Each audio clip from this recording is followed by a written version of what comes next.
एक छोटे से गांव में भोलू नाम का मछुआरा रहता था। भोलू के परिवार में उसकी पत्नी कमला और बूढ़ी माँ रहती थी। भोलू एक बहुत ही ईमानदार और बुद्धिमान व्यक्ति था। उसके घर के हालात अच्छे नहीं थे, वह काफी गरीब थे।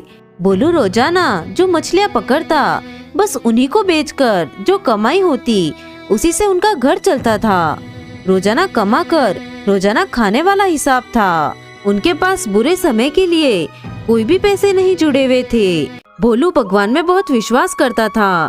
वह काम पर जाने से पहले और नदी पर अपना काम शुरू करने से पहले हमेशा भगवान का स्मरण करता था। एक दिन जब भोलू घर से नदी की तरफ जाने लगा तभी उसकी पत्नी कमला कहती है, सुनो जी, आज काम पर मत जाओ, माँ जी की तबीयत ठीक नहीं है, पता नहीं किसी चीज की जरूरत पड़ गई तो। अरे भाग्यवान, अगर मैं मछली पकड़ने नहीं जाऊंगा तो आज घर का खाना कहाँ से आएगा? क्या तुम्हारे पास कुछ पैसे रखे हुए हैं?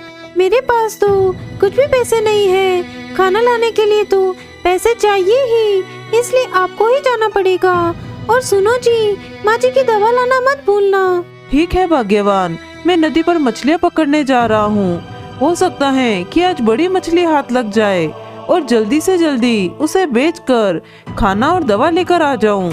यह कहकर वह अपना जाल लेकर नदी की तरफ चल पड़ता है।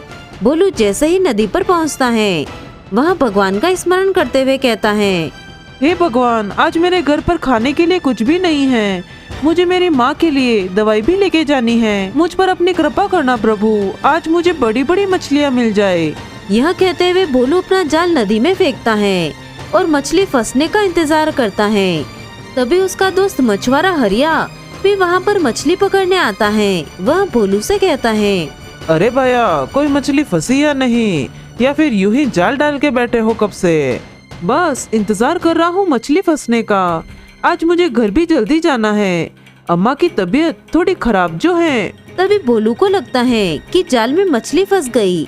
वह जैसे ही जाल को बाहर की तरफ खींचता है तो वह देखता है उसमें बहुत छोटी छोटी मछलियाँ होती हैं। यह देखकर हरिया उस पर हंसते हुए बोलता है, अरे वाह भाई, आज तो बहुत बड़ी मछली फंस गई है तुम्हारे जाल में। सारी बड़ी मछलियाँ तुम ही ले जाओगे क्या? इस तरह हरिया भोलू का मजाक उड़ाता हुआ वहाँ से चला जाता है।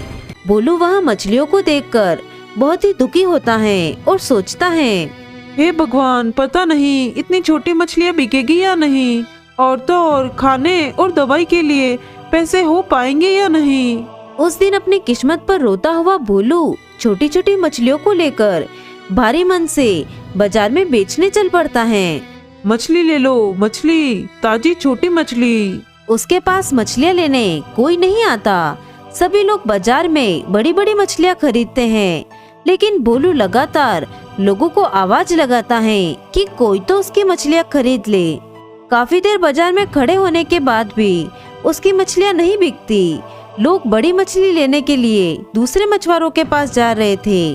अब बाजार बंद होने वाला था और सभी मछुआरे अपनी मछलियाँ बेचकर घर वापस जा रहे थे, परंतु भोलू निराश था। वहीं बाजार में खड़ा इसी उम्मीद में कि कोई तो उसकी मछलियाँ खरीद ले। तभी एक व्यक्ति भोलू के पास आता है।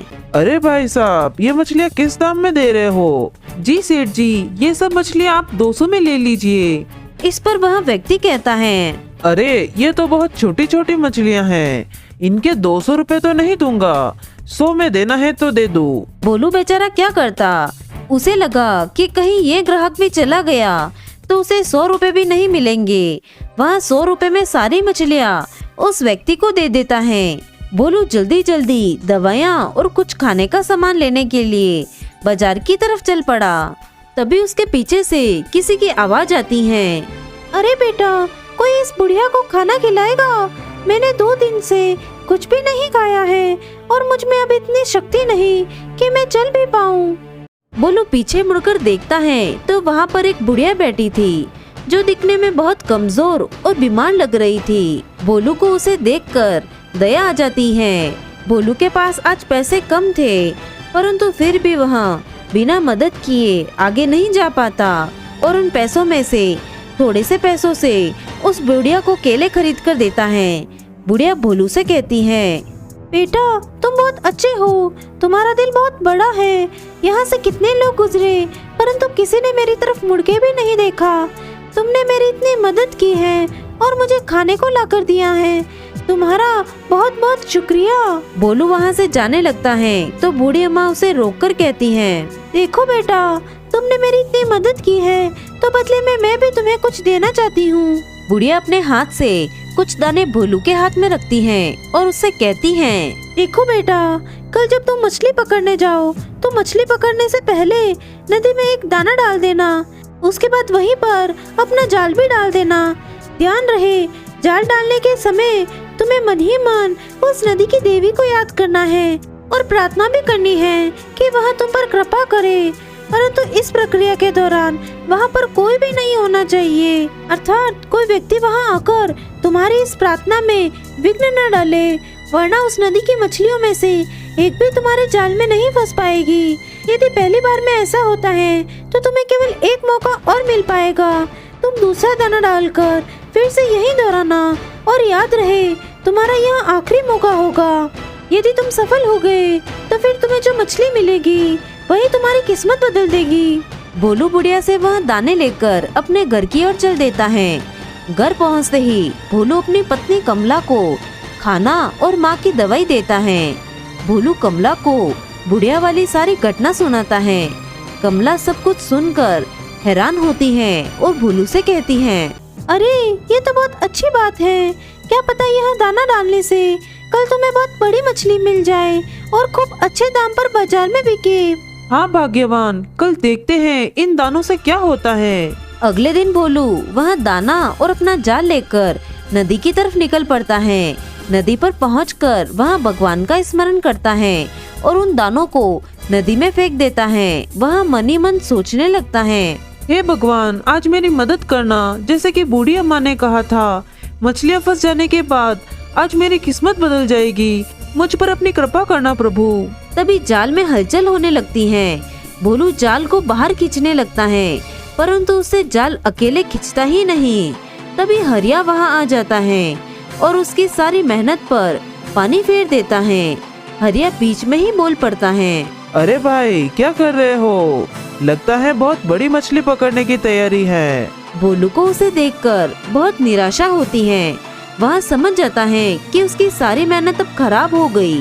जब तक हरिया वहाँ पर है कोई मछली उसके जाल में नहीं फंस पाएगी।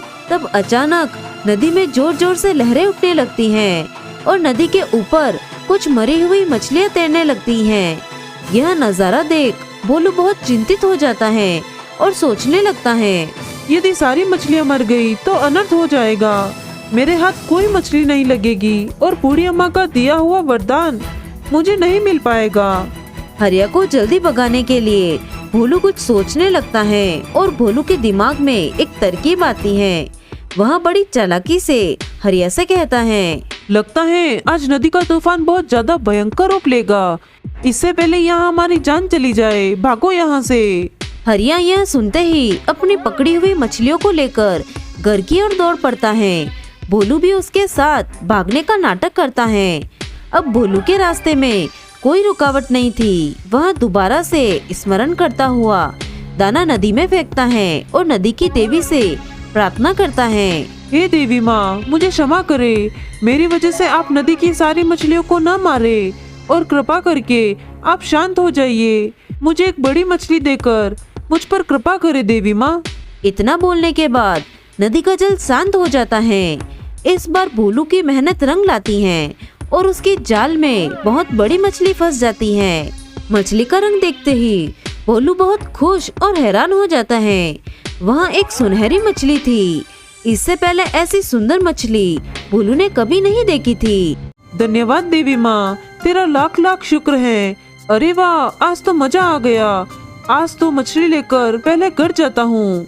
भोलू मछली को लेकर बाजार की बजाय घर की ओर चल देता है और घर जाकर अपनी पत्नी को वह मछली दिखाते हुए कहता है, देखो आज मेरे जाल में कितनी बड़ी मछली फंसी है। उस बूढ़ी अम्मा ने जो दाना दिया था उसने तो जादू ही दिखा दिया। इसका मतलब उसकी कही हुई बात सच थी, परंतु उसने कहा था कि मछली मिलने के बाद मेरी किस्मत पूरी तरह से बदल जाएगी। अरे इतनी बड़ी मछली फंसी है, अब और क्या किस्मत खुलेगी तुम्हारी? तुम कहना क्या चाहते हो? लेकिन यदि मैं इस मछली को आज ही बेच देता हूँ तो उनसे मिले पैसे कुछ दिनों में खत्म हो जाएंगे। जरूर बूढ़ी अम्मा कुछ और कहना चाहती थी। काफी देर सोचने के बाद भोलू उस मछली को काटता है। वह जैसे ही उस मछली को काटता है, भोलू और कमला की आंखें फटी की फटी रह जाती हैं। मछली के अंदर से एक चमकता हुआ बहुत ही बड़ा सोने का सिक्का निकलता है। देखा, मैं न कहता था, बूढ़ी अम्मा जरूर मुझसे कुछ कहना चाहती थी। यदि मैं यह मछली ऐसे ही बेच आता तो यह सिक्का उसके साथ यूं ही चला जाता। अब यह सिक्का बेचने पर मुझे बहुत सारे पैसे मिलेंगे, जिससे मैं नया काम शुरू कर सकता हूँ। कमला और भोलू बहुत ही खुश होते हैं। भोलू बाजार में जाकर पहले तो मछली बेचता है, जिससे उसे काफी अच्छे पैसे मिलते हैं। बाद में सोने के सिक्के को लेकर बाजार में जाता है और उसे भी बेच देता है। सोने के सिक्के के बदले उसे बहुत सा धन मिलता है। अब भोलू की गरीबी दूर हो गई थी।